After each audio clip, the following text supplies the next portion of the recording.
기찻길 아이들이라는 글에 나오는 내용입니다. 우리나라에 처음 기차가 등장을 했을 때 아이들이 늘 신기하니까요. 기차가 달리고 있으면 자꾸 아이들이 돌멩이를 들어가지고 기차에다 던지는 거예요. 그 옛날에 처음 기차가 나왔을 때 여러분들 뭐 기차 유리창이 튼튼했겠습니까?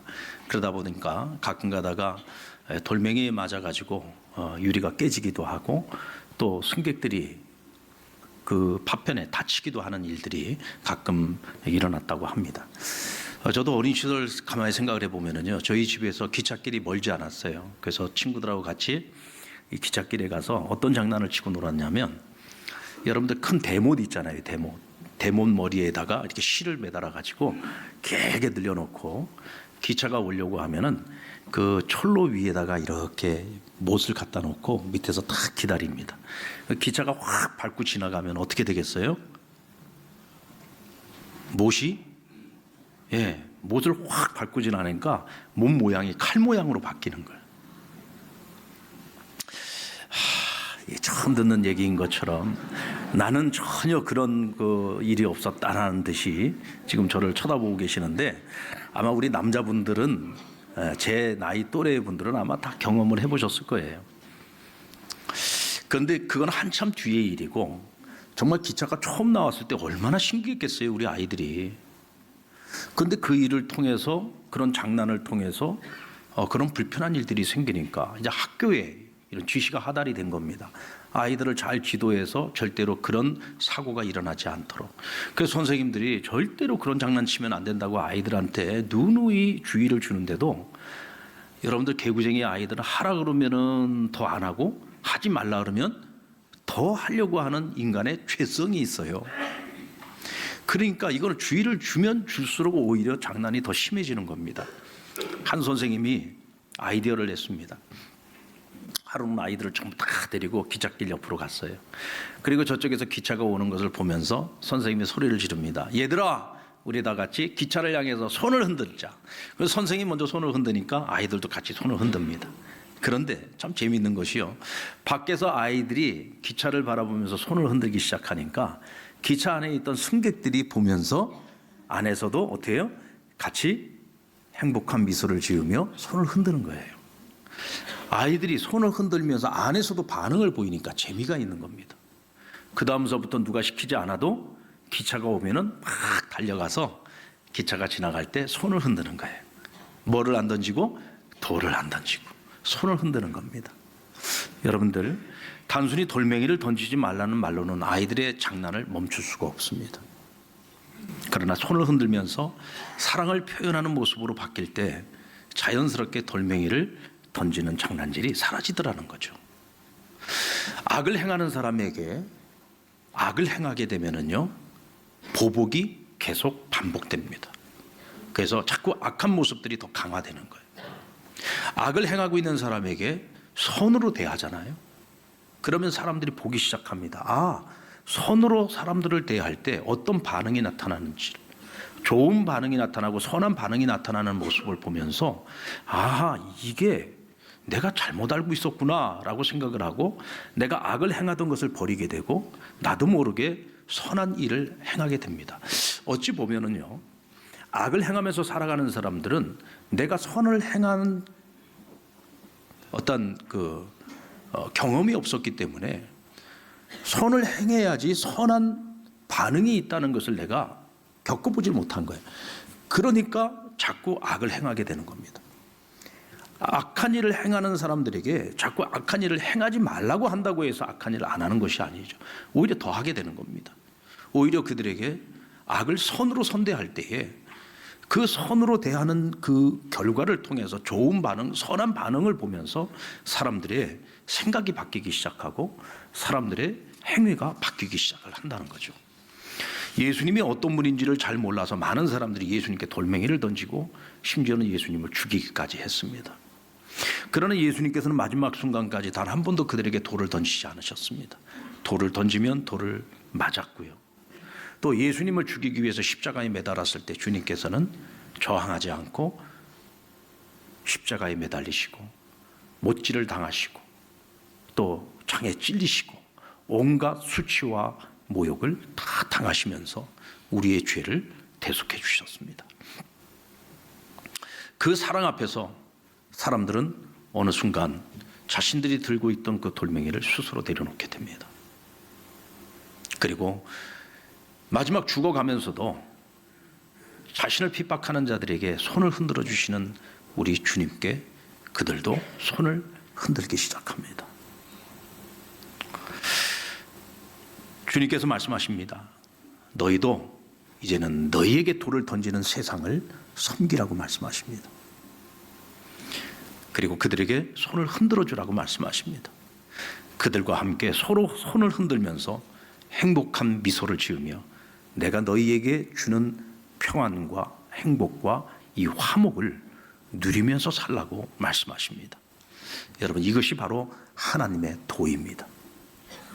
하나님의 나라, 하나님 나라의 이 도는요, 세상의 가치관과는 완전히 다릅니다.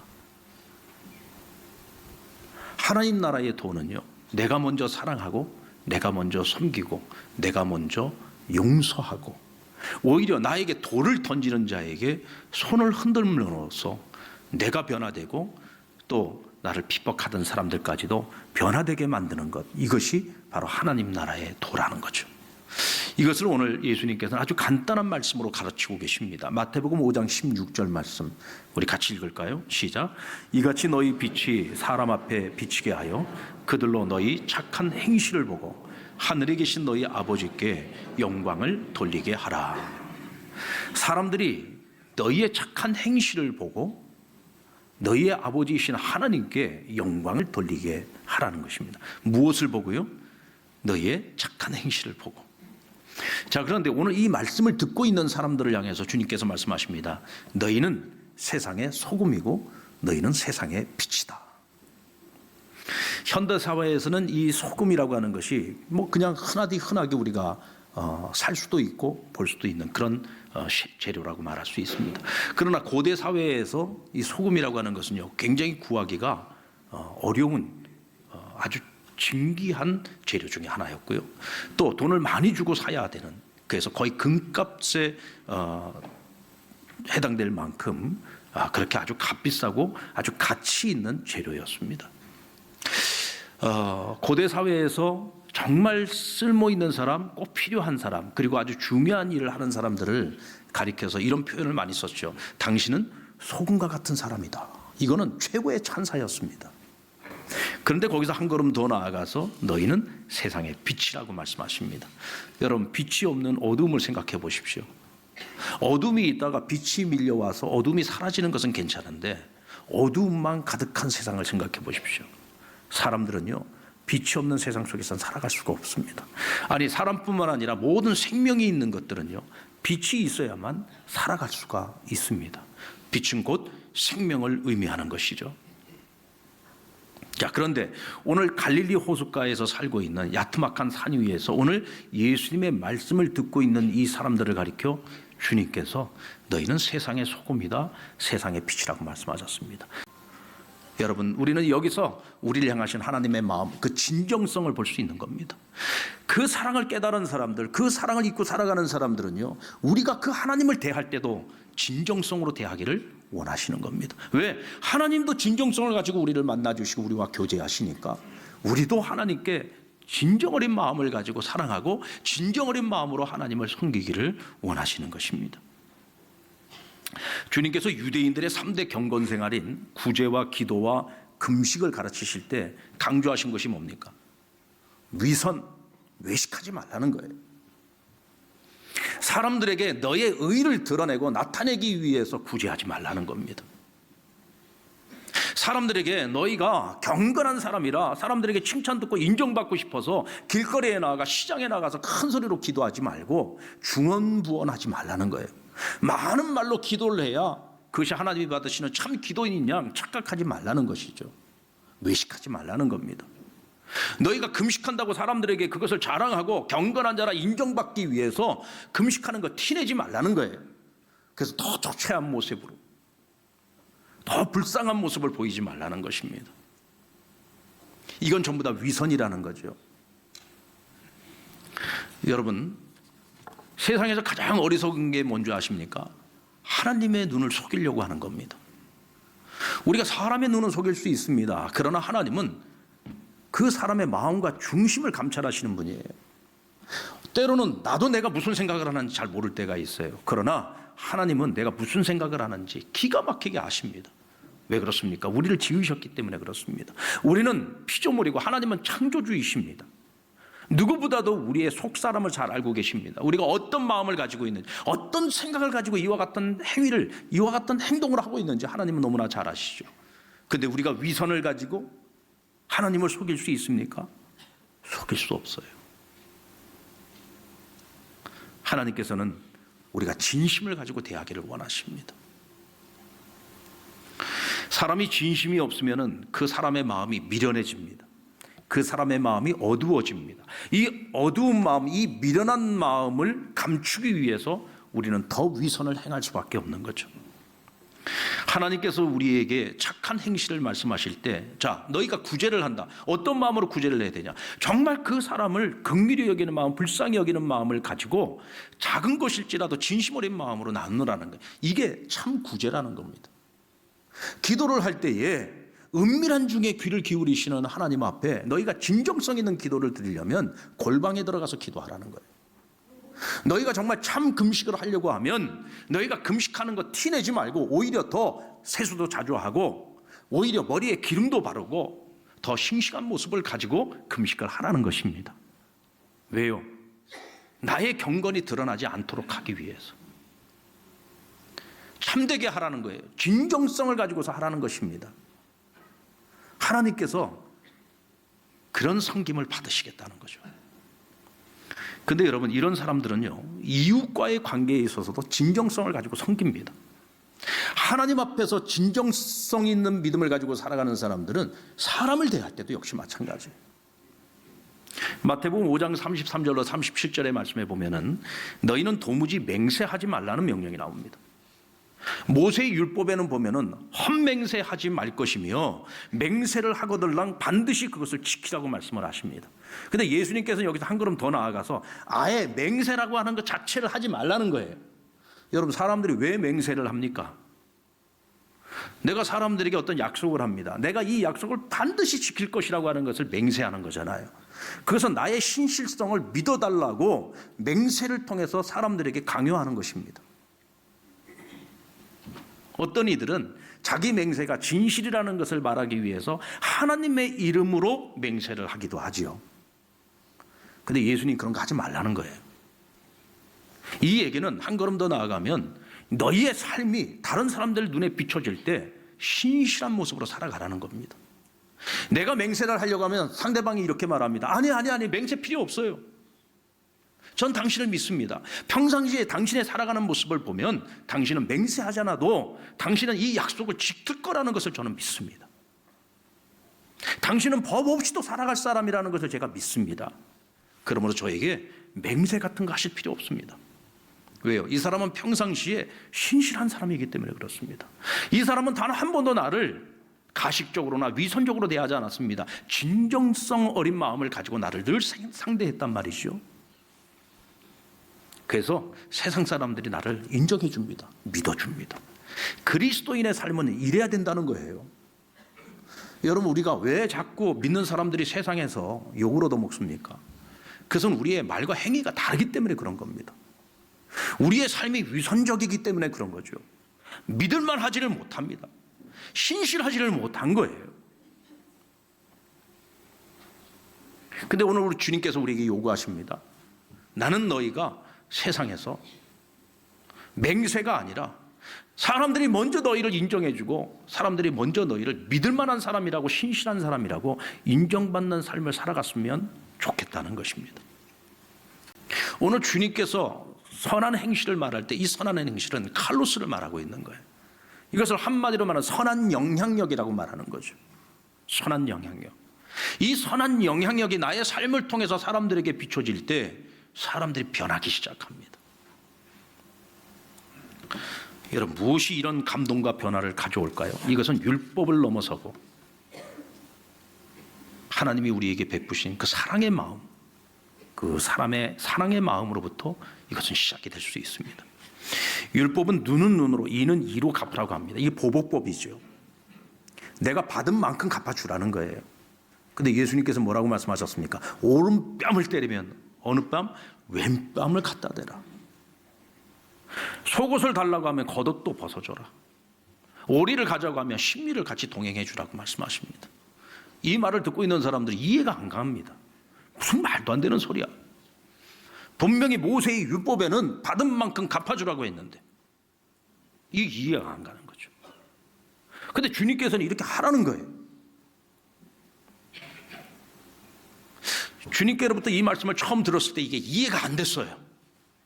그런데 세월이 지나고 예수님의 삶을 지켜보면서 그들은 이것이 이해가 되기 시작합니다. 아, 원수를 사랑한다는 것이 바로 저런 것이구나. 예수님께서 십자가에서 자기 생명을 바치는 그 모습 앞에서 그들은 깨지기 시작합니다. 어떤 이들은 돌을 들었다가 그 돌을 내려놓기도 합니다. 어떤 이들은 그 십자가 앞에서 무릎을 꿇기도 합니다. 원수를 사랑하는 그 사랑의 모습이 사람들을 변화시키는 거예요. 여러분들, 마음이 있어서 행하는 겁니까? 행할 때 우리 안에 마음이 생기는 겁니까? 마음이 있어서 행하기도 합니다. 그런데 여러분, 여기는 한계가 있어요. 마음이 있어서 내가 행하는 것은 한계가 있습니다. 어느 정도까지는 할 수 있어요. 원수를 사랑하라? 이건 못합니다. 그런데 주께서 하라시니 주의 말씀, 주의 명령을 받아서 제가 순종하겠습니다 하고 내가 실천을 했어요. 원수를 사랑하라고 해서 미운 놈 떡 하나 더 줬습니다. 예전 같으면 오른뺨을 맞으면 반 죽도록 패버릴 건데 그게 아니고 정말 주님 말씀대로 오른뺨을 때려서 왼뺨도 갖다 댔어요. 그랬더니 여러분, 왜 주님께서 왼뺨을 갖다 대라고 했는지를 깨닫게 됩니다. 여러분, 내가 한 대 맞고요, 상대방을 반 죽도록 팼다고 생각을 합시다. 그럼 저녁에 잠이 오겠습니까? 두 다리 쭉 뻗고 잠이 오겠습니까? 절대로 잠 못 자. 만약에 내가 상대방한테 몇 배로 갚아주고서 내가 저녁에 잠잘 때 두 다리 쭉 뻗고 잤다, 그건 사람이 아닌 거예요. 그건 사람이 아닌 겁니다. 근데 주님 말씀대로요, 오른뺨 맞고 왼뺨도 갖다 댔습니다. 맞을 때는 수치스럽고요, 부끄럽고요, 화도 났습니다. 근데 시간이 지나가면서요, 아, 내가 오늘 왼뺨도 맞기를 잘했다. 내 마음에 평안이 찾아옵니다. 그리고요, 나를 때린 그 사람이 불쌍히 여겨지는 마음을 갖게 해주십니다, 주님께서. 그리고 그 사람을 위해서요, 기도를 하게 만드세요. 베드로도 예수님께 그러지 않았습니까? 예수님께서 깊은 데로 가서 그물을 던지라고 할 때 주께서 말씀하시니 주의 말씀을 의지하여 제가 순종하겠나이다. 여러분, 주님께서 우리를 빛이 되게 하시고 소금이 되게 하셨습니다. 그러면 우리는 녹아져야 되는 겁니다. 내가 죽어져야 되는 겁니다. 내가 죽어져서 세상에 맛을 내야 되는 거죠. 그러기 위해서는 주께서 하라시니까 주의 명령을 받아 순종하는 거예요. 근데 주의 말씀을 붙들고 행하였더니 내 안에 주님의 마음이 들어오는 거예요. 주님의 마음이 생기는 거예요. 이에 있어서 성도사님이 그런 얘기를 했어요. 목사님, 저는요, 처음서부터 북한을 사랑하지 않았습니다. 저는 처음서부터요, 내가 그들을 섬겨야 됐다는 생각을 하지 않았습니다. 제 남편은 미국 사람이고 백인인데 그럼에도 불구하고 그는 젊었을 때부터 북한의 청소년에 대한 꿈과 비전을 가지고 있었다는 거예요. 남편이 북한에 가자고 하니까 그냥 어쩔 수 없이 따라갔었대요. 그렇게 시작을 했는데 계속 가서 그들을 주님께서 하라셔서 그 명령 앞에 순종하면서 그들을 섬기다가 보니까 하나님께서 그 마음 가운데 그들을 진정으로 사랑하는 마음을 주시더라는 거예요. 내가 그렇게 핍박을 당하고 그렇게 어려움을 당해도 나를 핍박하고 나를 괴롭히고 나를 힘들게 하는 그 사람들이 불쌍히 여겨지고 그들을 위해서 눈물로 기도하게 되더라는 거예요. 주께서 하라셔서 순종하고 행하였더니 하나님께서 내게 주님의 마음을 주시더라는 거죠. 여러분, 이것이 바로 우리 그리스도인들의 선한 행실의 끝입니다. 저는 이것이 우리에게 축복이라고 생각합니다. 하나님 우리에게 주시는 가장 큰 축복은요, 우리 안에 있는 완고한 마음이 사라지고 우리 안에 부드러운 마음이 생기는 것입니다. 근데 그 부드러운 마음이 뭐예요? 주님의 마음인 거죠. 하기 싫은데 억지로 하는 게 얼마나 힘들고 어려운 일입니까? 그런데 나중에 어느 순간부터는 저절로 원수를 사랑할 수 있는 마음을 갖게 되고 저를 위해서 저절로 기도하게 된다면 이거야말로 큰 축복이 아니겠습니까? 세상에서 부귀영화를 누리는 것보다 더 큰 은혜, 더 큰 축복이 바로 그런 축복이죠. 주님의 마음을 닮아가는 사람이 되는 것. 주님께서 우리를 그렇게 바꾸어 주시고 그렇게 우리를 만져주십니다. 또 진심으로 주께서 말씀하신 대로 순종하면서 살아가는 사람들을 통해서 세상이 변화되어지고 사람들이 변화되어져가는 모습을 보면서 우리는 보람을 느끼고 하나님께는 영광을 올려드릴 수 있는 것입니다. 사랑하는 여러분, 주님이 말씀하신 착한 행실이란 무엇입니까? 내게 돌을 던지는 사람들에게 손을 흔들어 주는 것입니다. 자, 여러분 손 한번 다 들어봅시다. 보니까요, 우리 저 꼬마아이가 말씀을 제일 열심히 잘 듣고 있어요. 제가 시키지도 않아도 제가 손 드니까 같이 손 흔들고 있어, 걔는. 예? 자, 내게 누군가가 돌을 던졌습니다. 그들에게 어떻게 해줘야 된다고요? 손을 흔들어 주세요. 여러분 손을 흔드니까 어때요? 제가 여기서 보니까 너무 이뻐. 너무 이뻐. 손을 흔드는 것만으로도 행복해 보이잖아요. 그렇죠? 손 흔드는 사람에게 어떻게 돌을 던지겠습니까? 돌을 던지려고 하다가도요, 손을 흔들면요, 못 던집니다. 내려놓게 되죠. 이것이 여러분 하나님의 나라, 하나님의 사람들이 살아가는 삶의 방식입니다. 여러분 언제까지 그러면 손을 흔들어 줘야 됩니까? 언제까지요? 언제까지? 여러분이 손을 흔들 때까지. 여러분이 손을 흔들 때까지 저는 계속 흔들고 있을 거예요. 예? 그렇죠. 상대방이 나의 진심을 알고 내가 손을 흔들 때 마주보며 함께 웃으면서 손을 흔들어 줄 때까지. 여러분 이것이 오늘 저와 여러분이 이 세상을 살아가면서 하나님과 세상을 섬기는 방법입니다. 이때 하나님께서 우리에게 주님의 마음을 주실 겁니다. 여러분 무엇을 시작할 것입니까? 무엇을 시작할 것입니까? 먼저 하나님을 사랑하되 진정성 있는 마음을 가지고 우리 안에 있는 위선과 외식을 버리고 하나님을 사랑하십시다. 그 마음 가지고 사람을 대하십시다. 그리고 사람들을 그렇게 사랑하고 그렇게 진심으로 섬길 수 있는 저와 여러분 되길 바랍니다.